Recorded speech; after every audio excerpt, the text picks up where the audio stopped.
Eu sempre gostei de escrever a história real, só que buscando nessa história, né, o que ela tem de mais pujante, de mais arrebatadora, de mais significativa, né, em termos de emoção, em termos de tudo que suscita o interesse humano, né? Outro dia, conversando sobre o Bussunda, da vida do Caceta, com o Marcelo Moraes, que é um montador de cinema genial, e o Marcelo tinha lido, tinha gostado muito e tinha dito assim, é interessante como cada capítulo do livro tem um lead.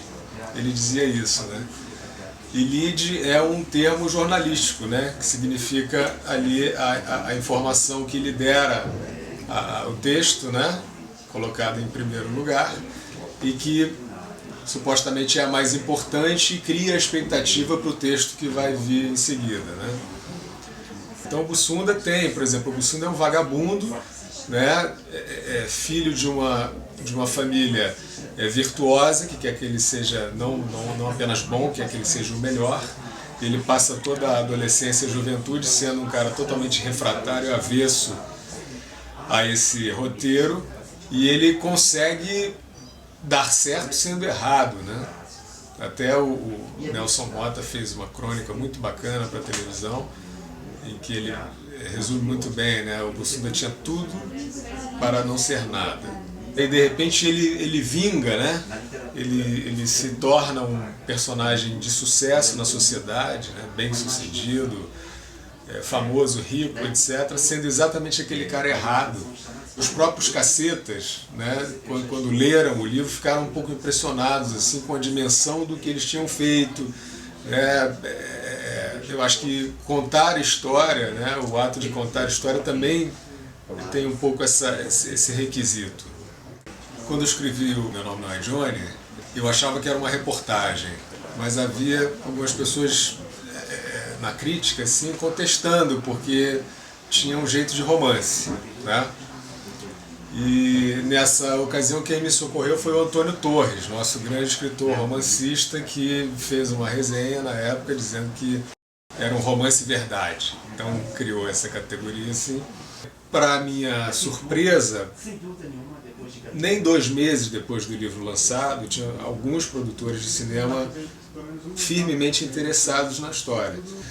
E o filme foi feito com uma pegada muito inteligente pelo Mauro Lima, que é o diretor, a Marisa Leão, que é a produtora, e o Selton Mello, que é o protagonista. Acho que é um ator que se envolveu muito também na concepção do filme. Tia Grana, tu deixa a parada comigo. A gente marca aqui, no mesmo lugar, daqui a 3 dias. Que é uma história que apesar de passar pela barra pesada, é uma história que tem muito humor, né? Em torno de um cara que é um cara que tem carisma, que tem doçura, né? Que se mantém querido pelos amigos, mesmo quando está no auge dessa situação. Então essas contradições todas, eu acho que foram capturadas muito bem por eles, e o filme acabou sendo, eu acho, muito fiel ao espírito do livro. Eu pretendia contar uma história real que eu achava intrigante, e eu também gosto de entreter, né? Eu sou um pouco contador de casos, acho que os meus livros têm um pouco essa função que eu aprendi também a não ter vergonha de considerar nobre.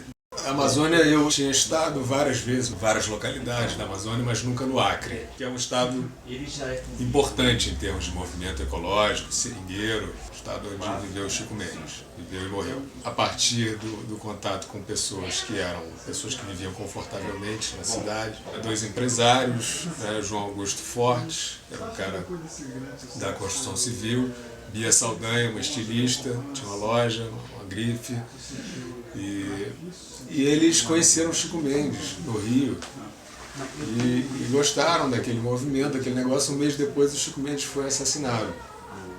Eles ficaram muito impressionados com aquilo e tiveram ali um impulso, uma certa utopia assim, de salvar a floresta, né? E eu gostei muito dessa história justamente porque ela não é uma história ecológica, ela é uma história de paixão. As minhas referências são muito misturadas. A música é algo que interfere a beça para eu escrever. Chico Buarque, demais Chico Buarque. Caetano também, mas mais Chico Buarque. Hélio Pellegrino, psicanalista Hélio Pellegrino, é um cara que, tudo bem, lendo os clássicos, né? Lendo Machado, lendo Dostoiévski, não sei o quê, mas Hélio Pellegrino era um cara que me pegava o jeito dele escrever, entendeu? Assim, era um cara que tinha, acho que ele sabia tanto esse negócio da linguagem amarrada, né? Quer dizer, você uma frase que encaixa na outra, e os parágrafos do Hélio Pellegrino eram arrebatadores, né? Assim, você terminava de escrever um parágrafo, você queria guardar, eu guardei vários. Né? Assim, acho que o Monteiro Lobato com humor, né? O humor do Monteiro Lobato maravilhoso, e que depois para mim foi encaixar em Asdrubal trouxe o trombone, que é teatro, Pedro Cardoso e Felipe Pinheiro, né? Que é chamado de besterol, mas que eu não gosto de chamar de besterol, porque acho que tem muita substância, Caceta e Planeta, desde da TV Pirata, Planeta Diário, Caceta Popular, João Saldanha falando de futebol. Gostava de brincar, de escrever. Eu acho que, como tudo, tem que exercitar, tem que persistir.